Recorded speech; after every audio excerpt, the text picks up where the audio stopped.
తెనుగొల్లు ఇచ్చిన శిల్పక పన్ను తేనె మామిడి పన్ను తీయంగా తిందామె తీరొక పన్ను తీయక నేరేడు పన్ను కాబోలు ఇచ్చిన మక్క కంకులు అవి పాల కంకులు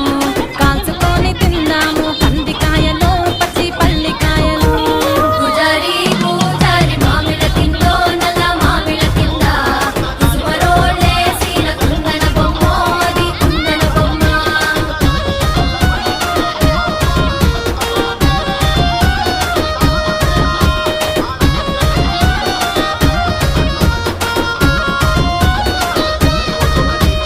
బెస్తోలు వెక్కిన పచ్చి చేపలు అవి వట్టి చేపలు